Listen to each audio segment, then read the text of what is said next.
Earth, a unique planet, restless and dynamic. Continents shift and clash. Volcanoes erupt. Glaciers grow and recede. Titanic forces that are constantly at work, leaving a trail of geological mysteries behind.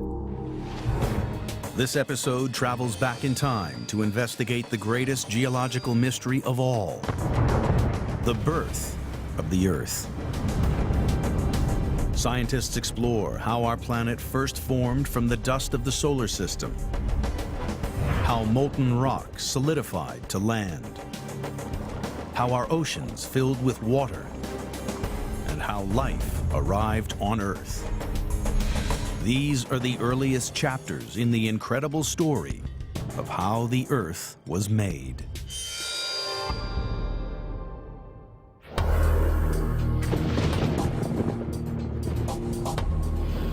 When it comes to finding clues to the birth of the Earth, our planet has been good at covering its tracks.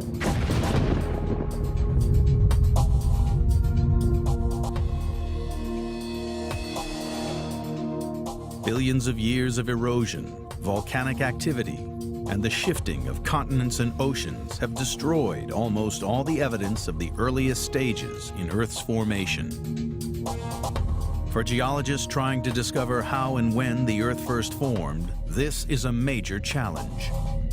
As geologists began to question the age of the Earth, and of course they looked for older and older rocks, what we began to find was that the further back you go in Earth history, the harder it is to find any of those rocks.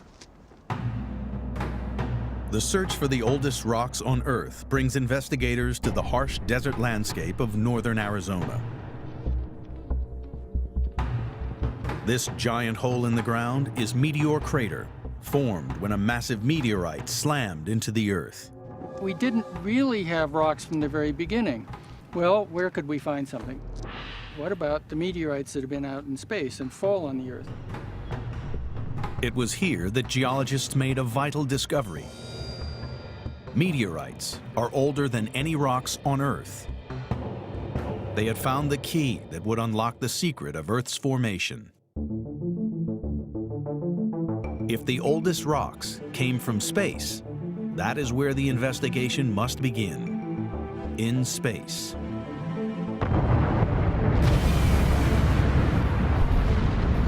Our solar system, 4.5 billion years ago. At its center, the young sun. The theory that emerged was that the sun was surrounded by a cloud of dust and gas, and as that cloud cooled, little grains of minerals formed. So all these little grains of minerals floating in this gaseous cloud are moving around the sun, and they start to bump into each other. But there was a problem with this theory. Nobody could explain how colliding microscopic mineral grains could ever create an object the size of a planet. Then, in 2003, an experiment on board the International Space Station accidentally provided extraordinary new evidence. Astronaut Don Pettit wanted to see what happened to different substances in the zero-gravity conditions of space. He did a simple experiment by pouring some salt into a plastic bag and shaking it. The results were astounding. The particles immediately began to stick to each other, forming little clumps, all held together by tiny static electric charges. Scientists realized that if grains of salt stuck together in space, then so could the mineral grains in the solar dust cloud.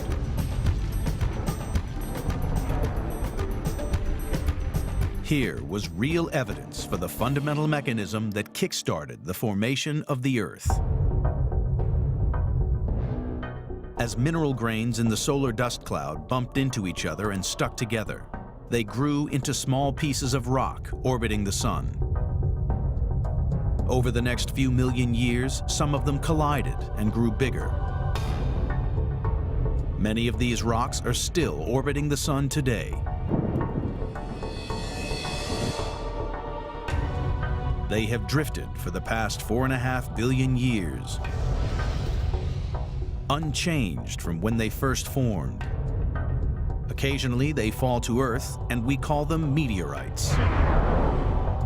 They provide scientists with an incredible window onto the past. We brought what's called a stony type of meteorite.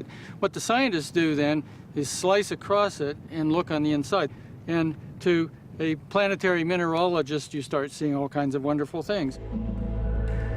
This meteorite contains minerals and metals from every part of the solar dust cloud. So what we're looking at is the assemblage of all these little ancient materials that were floating around the sun in the nebula of dust and gas. And when they hit each other, they gradually aggregated into solid bodies, which got bigger and bigger. Gradually, billions of these rocks grew as they orbited the sun. First to the size of boulders, then as big as houses. And they kept on growing. When an object reached about half a mile across, its own gravitational pull became strong enough to draw other objects towards it. Some object in this huge number of objects going around the sun, one of them had to be the biggest. And as soon as it gets bigger than the others, it's sweeping up more objects, just like you're driving through a cloud of mosquitoes at night in your car and the front windshield's getting hit more often. So the bigger it is, the faster it grows. And the faster it grows, the more gravity it gets, and that pulls in more objects. So the biggest object starts to run away from the crowd. It starts to grow fastest. And that biggest object was the fledgling Earth.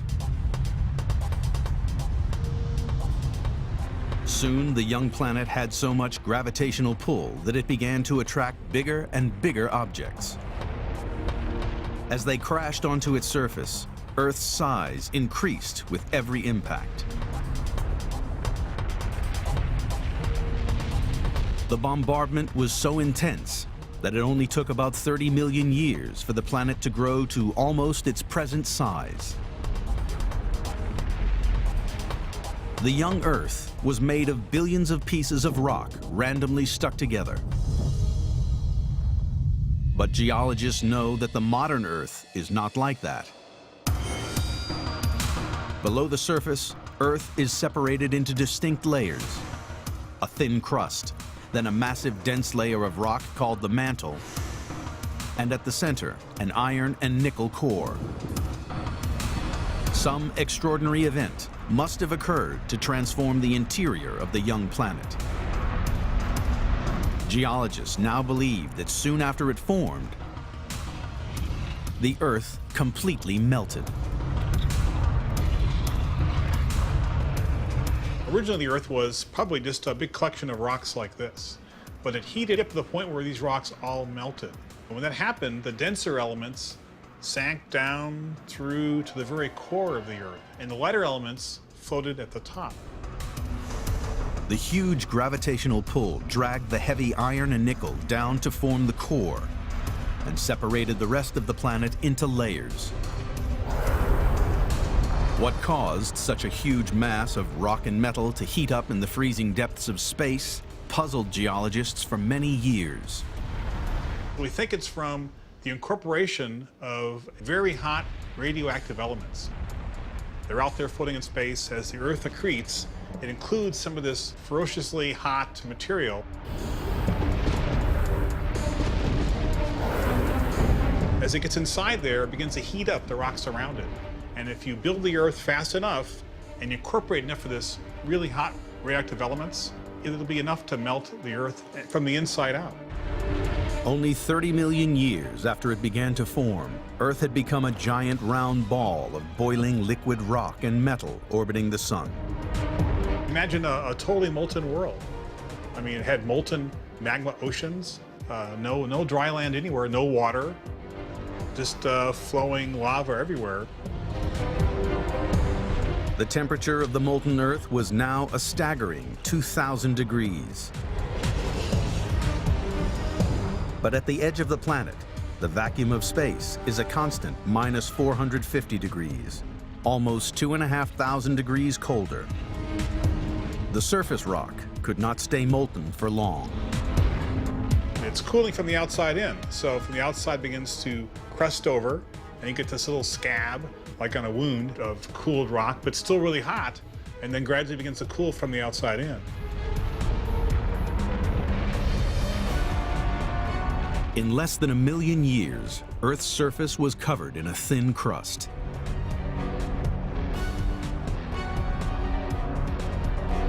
But volcanoes still spewed out lava and choking gases. Meteorites rained down in a constant bombardment. Earth had a long way to go before it could support continents, oceans, and life. Scientists investigating the earliest origins of the Earth have uncovered evidence from salt grains in space. They revealed that the Earth began to form when fragments of the solar dust clouds stuck together. The Earth's internal layers provide the clue that soon after it formed, the young planet completely melted. Scientists had worked out how the Earth first formed from a cloud of dust in space, but they were missing a vital piece of the puzzle. They still did not know the age of the Earth. Billions of years before humans evolved, tiny mineral grains in space clumped together to form the molten ball that became the Earth.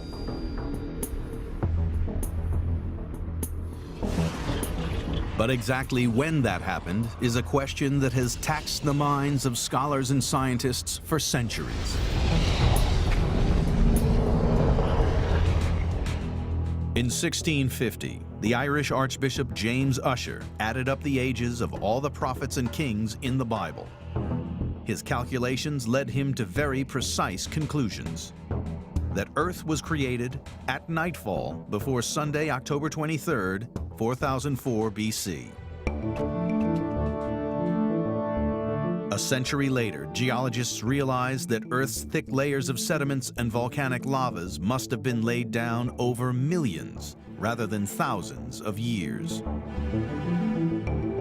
The next breakthrough came in 1897, when physicist Ernest Rutherford figured out that measuring radioactive decay could accurately date the age of rocks. Rock samples from around the globe were found to be not just millions, but billions of years old. But in their hunt for the age of the Earth, scientists hit a major obstacle. Rocks from the earliest stages in Earth history are very hard to find. If you want to go back as a geologist and try to find evidence of those early days, it's very hard to do on the Earth because, of course, we have rain eroding, we have tectonics and continental drift destroying continental surfaces. We simply can't find the rocks that go back to that age. In the early 1950s, the American geologist C.C. Patterson tried a new approach, using meteorites. He knew that meteorites must have clumped together from the same mineral grains in space that formed the Earth. And that happened at the same time as the Earth was born. So if he could date a meteorite, he should get the true age of the Earth. In 1953, Patterson came to Meteor Crater in Arizona, looking for samples. The meteorite which blasted out this enormous crater was about 50 yards across. It slammed into the Earth at a fantastic speed. Objects hitting the Earth from space may typically come in at 10 or 15 miles per second, hitting the ground, penetrating into the ground, generating an enormous pressure and shock wave and creating a huge explosion. The meteorite hit the Earth with the force of a 2-megaton atomic bomb. The explosion vaporized most of the meteorite, but individual fragments survived. This is one of the pieces of the object that crashed into the Earth and made this crater. This is pure iron. We know it's iron because, for example, it's magnetic. An amazing piece of something that was floating in space. This was the kind of place that people could get samples for the first radiometric dating of meteorites. And so Patterson came here and got samples like this. Patterson dated the samples and was amazed by the results. The meteorite was a staggering 4.5 billion years old, meaning that the Earth was also born 4.5 billion years ago. Patterson had solved the problem that had defeated scientists for centuries. There's this apocryphal story that Patterson got so excited about the date that was coming back from the laboratory and so hyper about it, he thought he was having a heart attack. And he was driven to the hospital, and it turned out to be just his excitement over this fantastic discovery. Modern radiometric dating techniques have refined the age of the Earth to a remarkable degree of accuracy. The most recent study dates the Earth as 4,567,000,000 years old.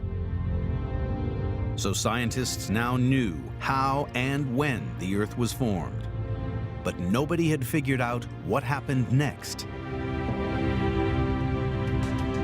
Then in 1974, a radical new theory emerged. In the early solar system, there were dozens of mini-planets chaotically orbiting the sun. According to the theory, one of these was on a collision course with Earth. The idea was the brainchild of Bill Hartmann, who was trying to explain the origin not of the Earth, but of the Moon. What we came up with was that maybe during that period of intense impacts, maybe very large impact hit the Earth and blew some crustal outer mantle rock off of the Earth into space around the Earth, and the Moon formed from that material. Hartmann suggested that another planet, about the size of Mars, crashed into the Earth.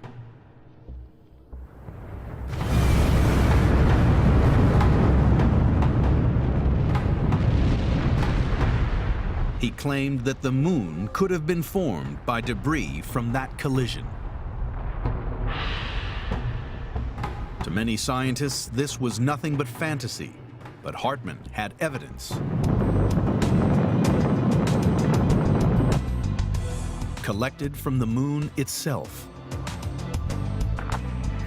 I fall in the plum crater getting this rock. Footage from the Apollo 16 mission in April 1972 shows astronaut Charles Duke struggling to pick up a large sample of moon rock to bring back to Earth for geologists to analyze. That's 20 pounds of rock. At the Johnson Space Center in Houston, this actual piece of moon rock is still kept under strict laboratory conditions. I would say, behold the Moon.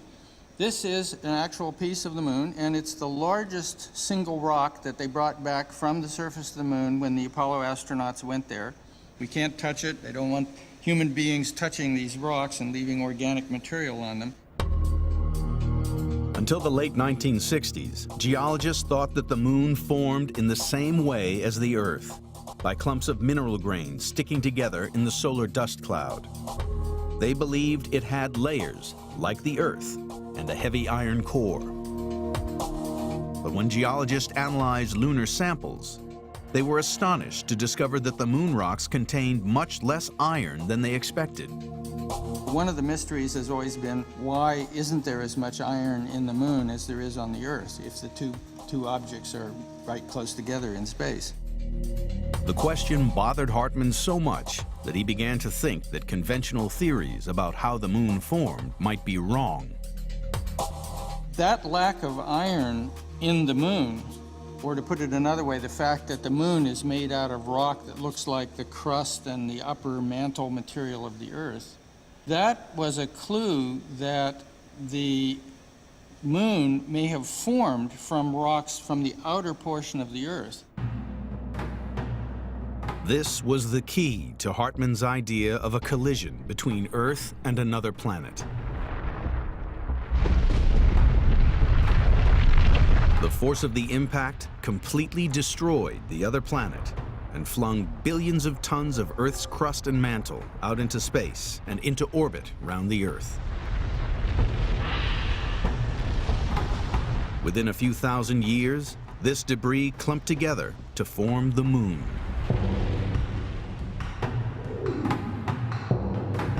Advanced computer models showed that the collision was a glancing blow. The other planet did not hit Earth head-on. This meant that while Earth's outer layers were ripped off, none of its iron core was blasted away. That lack of iron would end up explaining why we have a moon that is only the rocky material without the iron material. Hartmann's collision idea is now accepted as fact. It was his fascination with the moon that led to a new understanding about a vital stage in the formation of the Earth. The moon always, to me, is a reminder that we live in a larger environment than just the Earth. It's the cosmic environment. The inner solar system is our environment that we can move around in now. In the quest to discover the age of the Earth, evidence from radiometric dating of meteorites proves that the Earth was formed just over 4.5 billion years ago. The lack of iron in rocks brought back from the moon is evidence that the Earth survived a massive collision with another planet. But vital parts of the modern Earth were still missing from the newly born planet. The investigation now needs to figure out how the Earth gained two essential components: solid land and water.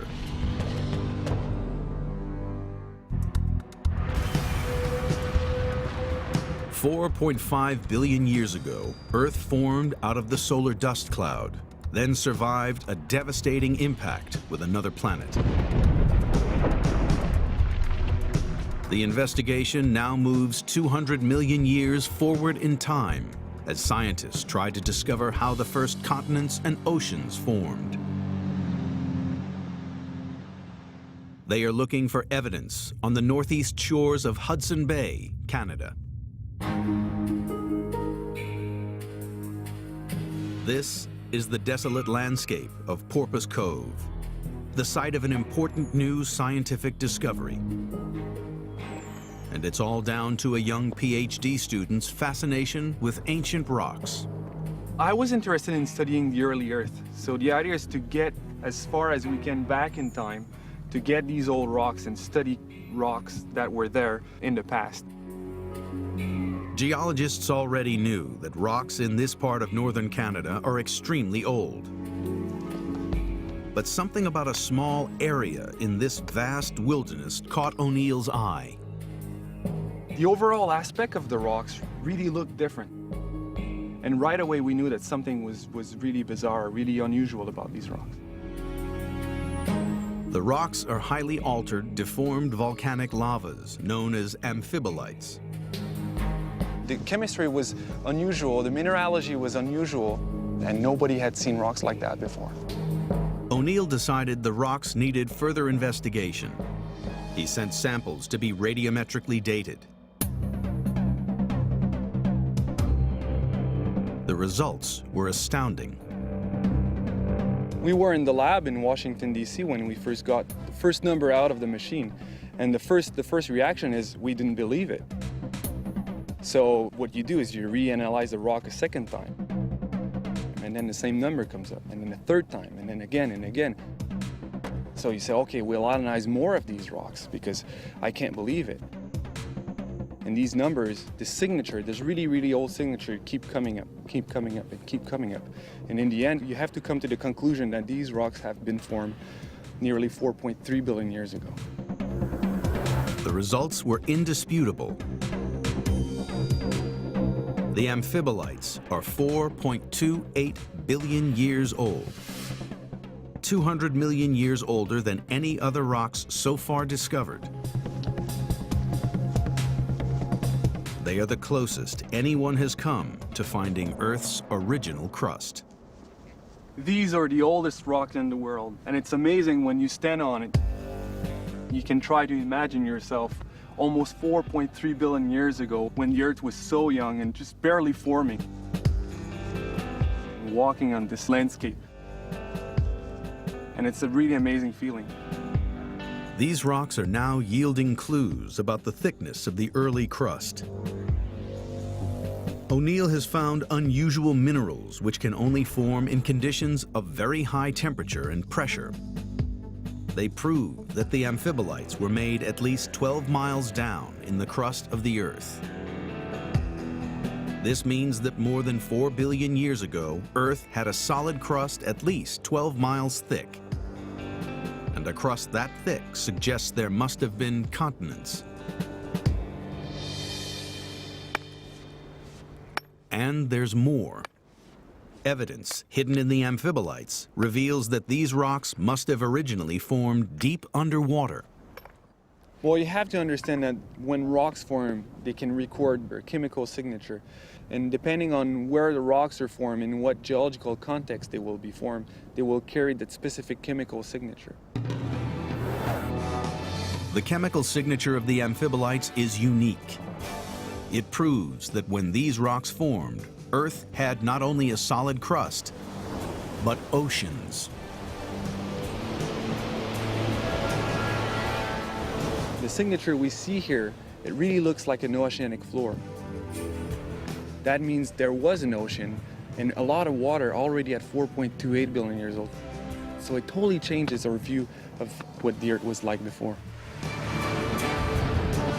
To the scientific world, this idea is dynamite. But O'Neill is not on his own. There is more evidence to back up his claim.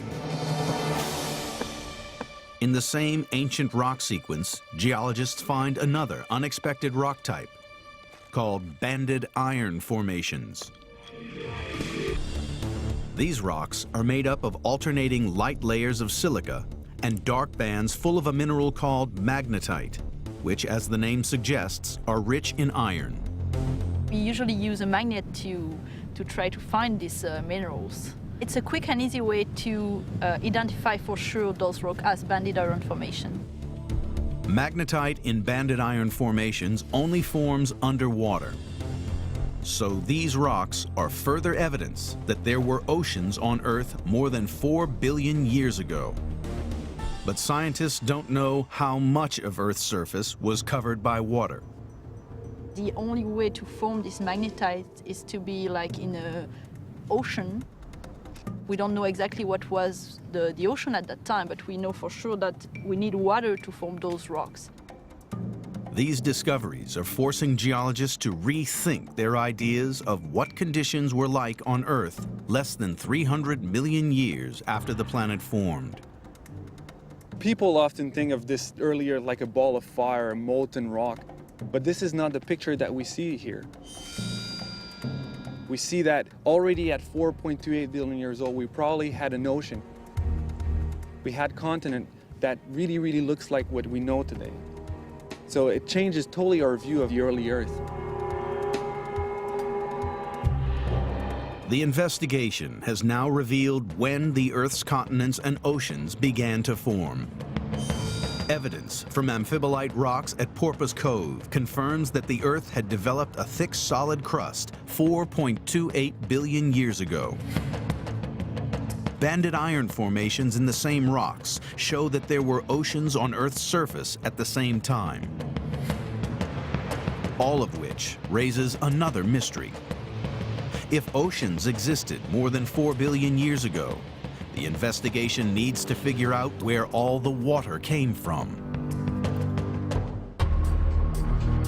After its formation from the solar dust cloud 4.5 billion years ago, Earth was a fiery ball of molten rock. But 200 million years later, the first oceans were already forming. And Earth today is the blue planet, with 70% of its surface covered by water. The investigation now looks at the mystery of the origin of Earth's water. One of the important questions I've always thought about is, where did all of this come from? All of this water, all the water in the oceans and in the atmosphere, in our bodies, in the ground. When you look at the Earth from space, what really impresses you is the water, how beautiful this planet is. Why does Earth have all this water? And how did it get here? The question has puzzled geologists for years. Now, they believe the answer lies in space. New evidence showing how our water arrived on Earth has emerged from a meteorite that fell in 1998, but which has only recently been analyzed. We found an astonishing thing. This meteorite contains grains of table salt, just like you put in on your fish and chips. The clue is trapped inside the crystals of salt and revealed under the microscope. Minute droplets of liquid water.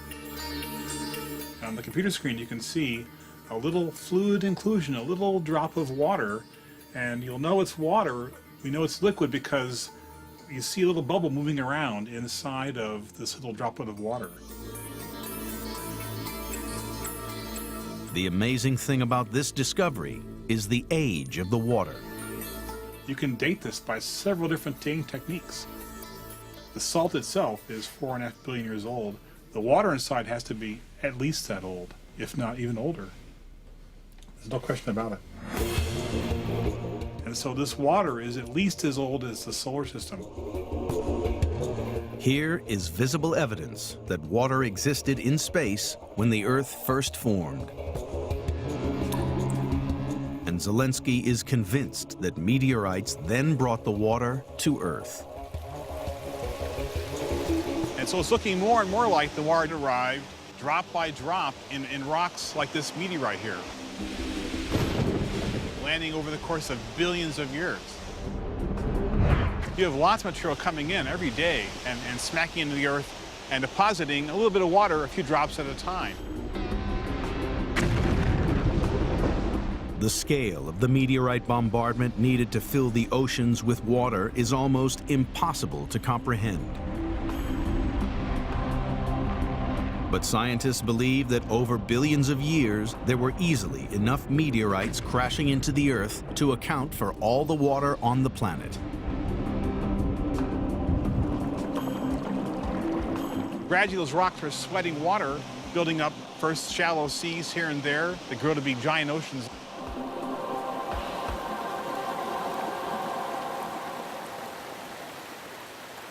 You go from this to this.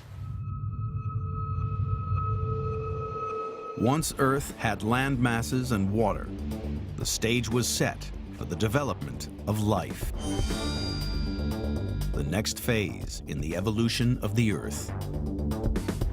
Life is an essential element in Earth's geology. Without life, sedimentary rocks like chalk and limestone would not exist. Without life, there would be no coal, oil, or gas. Life has shaped the Earth in profound ways. But finding the origin of life has challenged scientists for hundreds of years. Now there's a new explanation. It comes from evidence found at Allende in the desert landscape of northern Mexico. At about 1 a.m. on February 8, 1969, night suddenly turned into day. A large fireball was seen travelling from the south northwards over northern Mexico. And this big flash and this fireball was caused by a really large meteorite. It was probably about the size of a car, and it entered the top of the Earth's atmosphere at about 36,000 miles an hour. As it plunged through the atmosphere, the meteorite broke up into thousands of fragments. There was no crater left by the Allende meteorite, so it fell as a shower of stones, the largest of which was reported to be about the size of a beach ball. The stones are found in, we call it a strewn field, and it's an area about 30 miles by 5 miles wide, and we're here right in the middle of that strewn field. Because the meteorite fragmented into so many pieces, geologists had to search a huge area to find samples. Now, I actually have a smaller one of the stones here. You can see it's about the size of a plum. It's one of the most primitive type of meteorites. This means that since it formed at the very earliest stages of solar system formation, really not much has happened to it.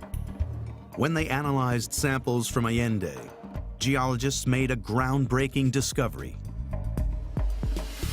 The meteorite contain tiny amounts of chemicals called amino acids.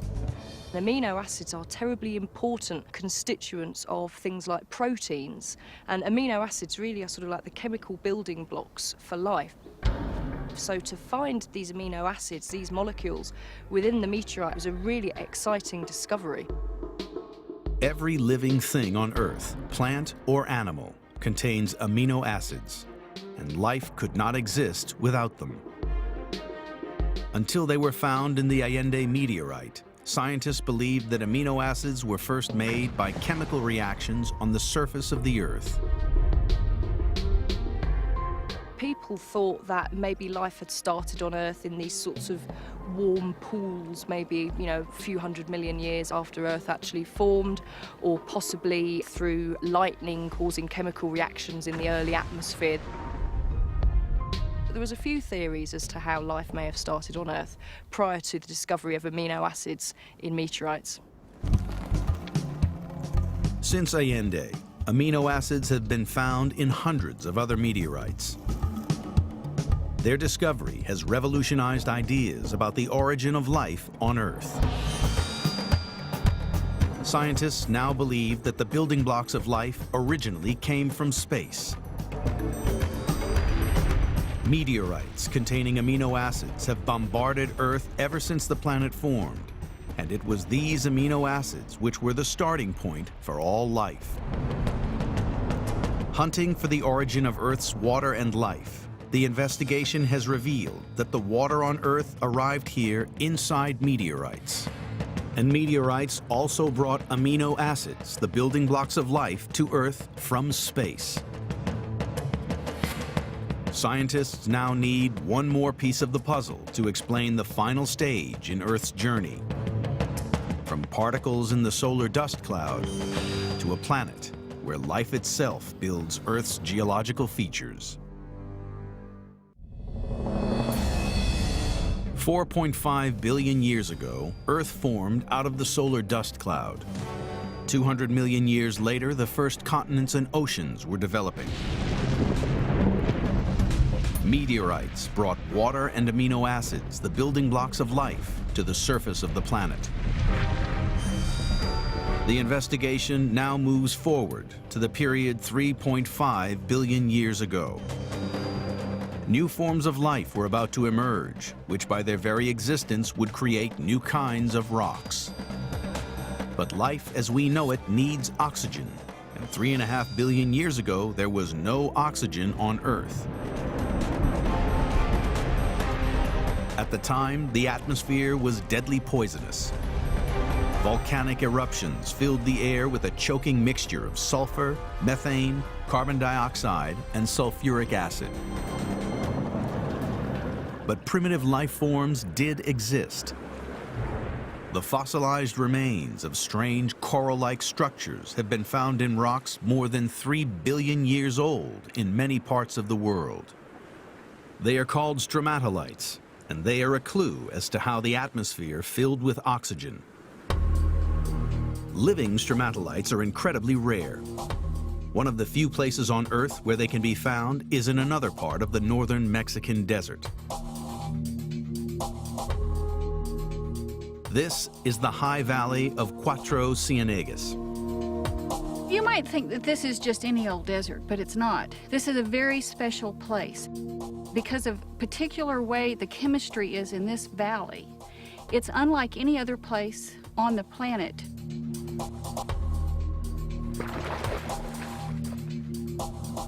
The pool is like a time capsule laboratory. By examining the modern stromatolites, scientists can work out how they were made more than 3 billion years ago. What's interesting about Cuatro Ciénegas is that this is almost like a proxy to right before the world had a lot of oxygen in it. And the place was dominated, our Earth was dominated by microbial life. Seifert has discovered that the stromatolites are made by billions of microbes called cyanobacteria. These right here are the stromatolites that are here at Cuatro Ciénegas. I have a piece of it here, and if you can see this blue-green rim, right here. This is millions and millions of cyanobacteria. These bacteria were to change the course of Earth history because of one unique feature. They produce oxygen.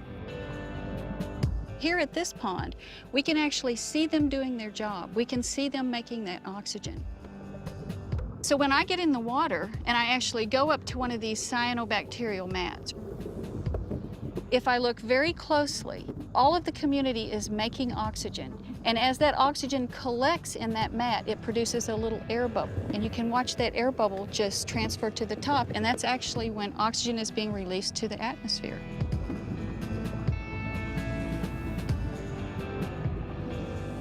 3.5 billion years ago, oxygen was deadly poisonous to other early life forms, which used sulfur to obtain energy. Cyanobacteria developed a little molecular machine that could actually take sunlight and take water, and they made a byproduct that was oxygen. Well, on this planet back then, none of the life was used to oxygen. And it's at that point in life's history when they began making excess oxygen that got into the atmosphere, our whole world changed in the way it worked. Over geological time, there were enough cyanobacteria to produce trillions of tons of oxygen, creating the atmosphere we breathe today. And they were responsible for changing the way all life evolved. From an evolutionary standpoint on planet Earth, we are where we are because of cyanobacteria and the fact that they managed to fill our atmosphere full of oxygen. Because unless we'd had that gas, we wouldn't have the complex organisms that we have on the planet. You and I wouldn't be here today. Once the atmosphere began filling with oxygen, the stage was set for the evolution of all plant and animal life. The impact on Earth's geology was profound. Over hundreds of millions of years, decaying plant matter from tropical forests built up compressed layers, which eventually formed all the coal, oil, and gas deposits on the planet. Sedimentary rocks like limestone and chalk are made largely from the skeletons of marine animals which accumulated at the bottom of shallow seas. Without life, Earth's geology would be very different. The investigation into the birth of the Earth has uncovered evidence revealing the secrets of Earth's development. Experiments on salt crystals in space reveal that the Earth began to form when mineral grains in the solar dust clouds stuck together. Evidence from meteorites proves that Earth first formed 4.567 billion years ago. The oldest rocks in the world are evidence that continents and oceans were forming 4.28 billion years ago, much earlier than previously thought. Liquid water in meteorites proves that water was brought to Earth during billions of years of meteorite bombardment. 3.5 billion years ago, a billion years after it first began to grow out of the solar dust cloud, Earth had continents, oceans, primitive life forms, and oxygen. The birth of the Earth was complete. A new canvas on which billions of years of geological processes could mold the planet we inhabit today.